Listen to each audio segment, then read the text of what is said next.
हाम्रो यो Lumbini bus terminal Butwal bus park भन्ने वास्तवमा यो हाम्रो एउटा बुटोलको एउटा मुटु हो भन्नुपर्छ। यसलाई व्यवस्थित तरिकाले हराभरा स्वच्छ सुन्दर गराउने हामी सबैको दायित्व हो। प्रत्यक्ष रूपमा पश्चिम नेपाल बस व्यवसायी प्रणाली अहिलेको बस पार्क प्रयोग गर्ने यात्रुवाहक सवारी साधनको हकमा हामी चाहिँ करिब 95% सवारी साधनहरू हामीबाट सञ्चालित सवारी साधनहरू उक्त बस पार्कबाट चाहिँ जाने आउने गर्दछन्। विशेष गरेर अहिले नगरपालिकाबाट जुन एउटा भवन टर्मिनल भवनमा माथिपट्टिका काउन्टरहरूलाई स्थानान्तरण गरेर तल ल्याएर काउन्टर सुरु गर्ने भन्ने एउटा नगरपालिकाको उद्देश्य थियो र त्यसको उद्घाटन पनि भइसकेको थियो।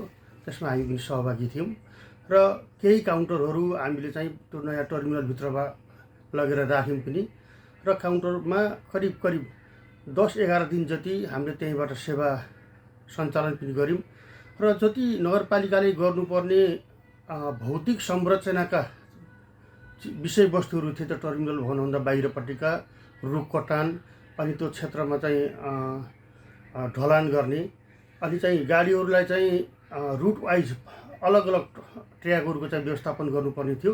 त्यो समयमै सम्पन्न हुन सकेन र हामीले टिकट काट्ने काउन्टरहरू त्यहाँबाट टिकट इस्यु गर्ने, तर यात्रुहरू चाहिँ अलिक र गाडीहरू अलिक धेरै माथि चाहिँ जानुपर्ने एउटा अवस्था पनि आयो र सहज रूपमा यात्रुलाई जाने बाटोहरू पनि त्यहाँ भएन। गाडी नभइसकेपछि त यात्रुहरू त्यहाँ जाने कुरो भएन। त्यही भएर गाडी राख्नको लागि केही चाहिँ एकदम अत्यावश्यक चाहिँ भौतिक संरचनाहरू सम्पन्न भए पश्चात हामीले स्वतःस्फूर्त रूपमा नगरपालिकासित समन्वय गरेर हामीले चाहिँ नयाँ भवनमा चाहिँ काउन्टर स्थानान्तरण गर्छौँ।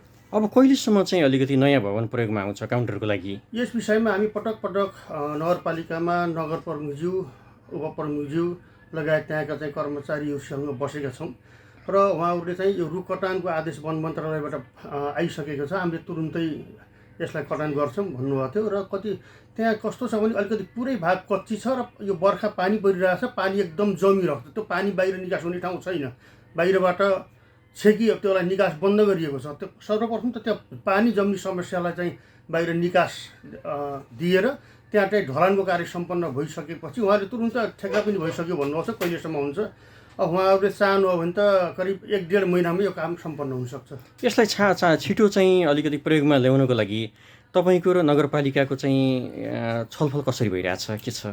होइन, पटक हामी बुटोल उपमहानगरपालिका र पश्चिम नेपाल बस व्यवसायी प्रणाली र अन्य चाहिँ स्टेक होल्डरहरू जो बस पार्क प्रयोग गर्नुहुन्छ, हामी संयुक्त रूपमा चाहिँ यसलाई सञ्चालन गर्नको निमित्त पटक बसेका छौँ र यी अलिकति बर्खा भएर पानी परिरहेको कारणले होला चाहिँ नगरपालिकाले अहिले चाहिँ काम सुरु गरेको छैन र जति सक्दो छिटो हामी चाहिँ त्यो ठाउँमा स्थानान्तरण हुन चाहिँ तयार छौँ। तर एउटा समस्या के छ भन्नु चाहिँ अहिले पनि बस पार्कमा करिब 20वटा भन्दा बढी काउन्टर पश्चिम नेपाल बस प्रणालीको चाहिँ सञ्चालन छ र त्यो नयाँ टर्मिनलभित्र पनि करिब हामीले पाएको 8वटा काउन्टर मात्रै छ र त्यो पनि पूर्ण रूपमा त्यहाँबाट हामीले चाहिँ सेवा प्रवाह गर्न त सक्दैनौँ।